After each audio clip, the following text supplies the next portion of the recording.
राजा मांधाता और रावण की कथा भारतीय पौराणिक साहित्य में एक विशेष स्थान रखती है। राजा मांधाता सूर्यवंशी चक्रवर्ती सम्राट थे, जिन्होंने अपनी वीरता और नीतियों के बल पर एक महान साम्राज्य स्थापित किया था। दूसरी ओर रावण लंका का अत्यंत शक्तिशाली राक्षस राजा था, जिसकी विद्या, शक्ति और तपस्या के कारण तीनों लोकों पर उसका प्रभुत्व था।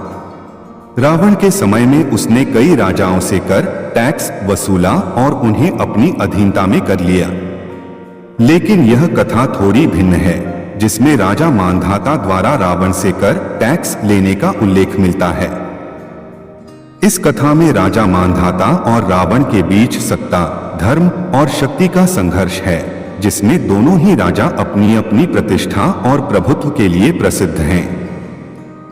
आइए इस कथा को विस्तार से समझते हैं कि आखिर क्यों राजा मांधाता ने रावण से टैक्स लिया और इसके पीछे की कहानी।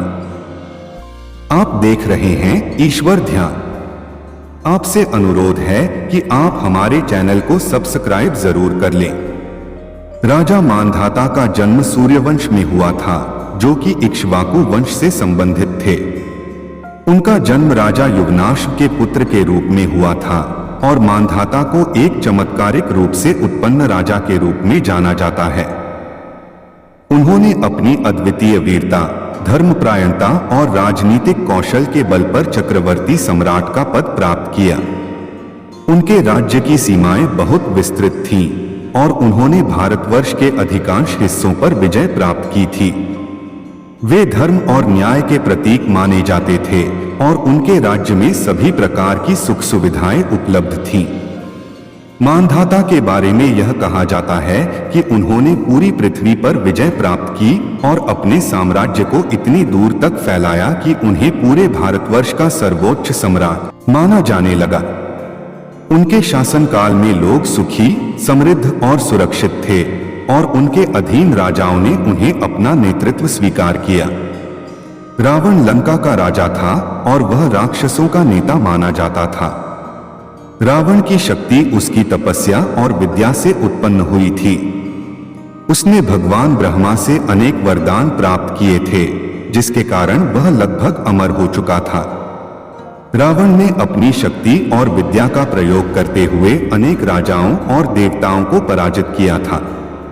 उसकी लंका नगरी सोने की बनी हुई थी और उसकी शक्ति इतनी अधिक थी कि देवता भी उससे भयभीत रहते थे।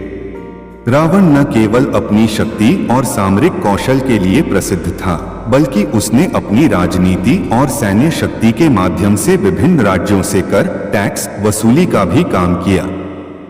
रावण ने अपनी अधीनता में बहुत से राज्यों को रखा और उनसे कर वसूला।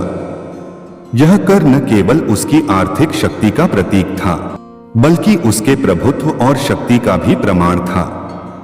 कहानी के अनुसार जब राजा मांधाता ने अपनी शक्ति से संपूर्ण भारतवर्ष और अन्य क्षेत्रों पर विजय प्राप्त कर ली थी, तब उनका नाम चारों दिशाओं में फैल गया। मांधाता ने सभी राजाओं को पराजित कर दिया था और उन्हें अपने अधीन कर लिया था। उनकी शक्ति इतनी बढ़ गई थी कि उन्होंने स्वर्ग और पाताल तक को अपने नियंत्रण में ले लिया था। लेकिन एक समय ऐसा आया जब मांधाता को यह जानकारी मिली कि लंका में एक अत्यंत शक्तिशाली राजा रावण है, जो स्वयं को तीनों लोकों का स्वामी मानता है और उसने देवताओं तक को पराजित कर दिया है। मांधाता को यह विचार आया कि यदि वह संपूर्ण पृथ्वी का चक्रवर्ती सम्राट है, तो रावण जैसे राजा से कर लेना आवश्यक है, ताकि यह सिद्ध हो सके कि पृथ्वी पर वास्तविक सत्ता किसकी है। उन्होंने यह निश्चय किया कि रावण से कर लिया जाए और उसे यह दिखाया जाए कि कोई भी राजा मांधाता से बड़ा नहीं है। मांधाता ने रावण से कर लेने के उद्देश्य से अपनी विशाल सेना के साथ लंका की ओर कूच किया। लंका उस समय एक अजेय नगरी मानी जाती थी, क्योंकि रावण ने अपनी वास्तुकला और सैन्य शक्ति से लंका को अभेद्य बना दिया था। रावण का प्रभुत्व और उसकी शक्ति इतनी अधिक थी कि कोई भी आसानी से उसके साम्राज्य में प्रवेश नहीं कर सकता था।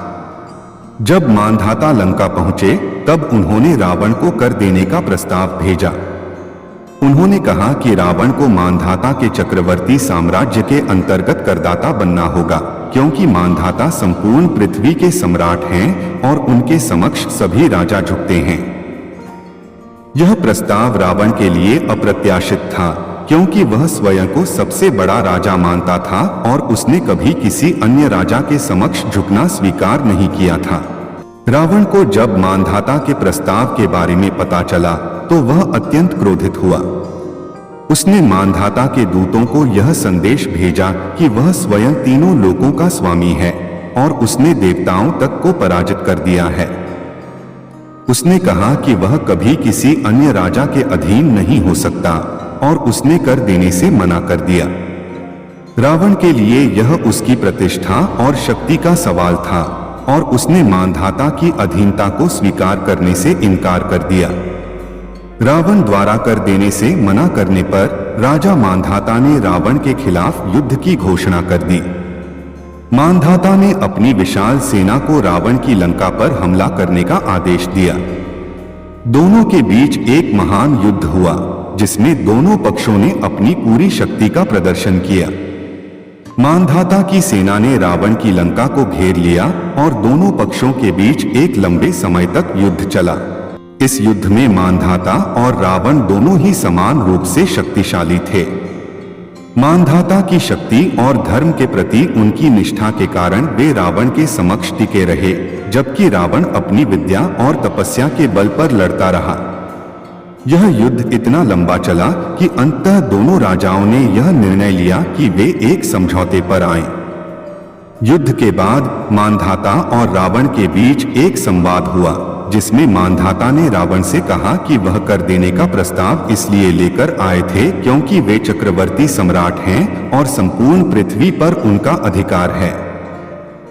मांधाता ने यह भी कहा कि यदि रावण कर देता है तो यह उसकी शक्ति का नहीं बल्कि उसकी धर्मनिष्ठा का प्रतीक होगा। उन्होंने रावण से कहा कि धर्म और न्याय के मार्ग पर चलने वाला राजा सच्चा राजा होता है। रावण ने मांधाता के इस तर्क को स्वीकार किया, क्योंकि उसने देखा कि मांधाता केवल शक्ति के प्रदर्शन के लिए नहीं बल्कि धर्म और न्याय के लिए लड़ रहे थे। अंततः रावण ने मांधाता को कर देने का निर्णय लिया। यह कर केवल आर्थिक लेन देन का प्रतीक नहीं था, बल्कि यह मांधाता के धर्म और शक्ति के प्रति रावण के सम्मान का प्रतीक था। राजा मांधाता और रावण की यह कथा न केवल शक्ति और सत्ता के संघर्ष को दर्शाती है, बल्कि यह भी बताती है कि धर्म और न्याय का पालन कितना महत्वपूर्ण है। आशा है यह वीडियो आपको अवश्य पसंद आएगी। वीडियो को कृपया लाइक करना ना भूलें। कमेंट बॉक्स में जय श्री कृष्ण जरूर लिखें। मिलते हैं आगे एक ऐसी ही एक और वीडियो में। तब तक के लिए जय श्री कृष्ण, जय श्री राम, जय माता की।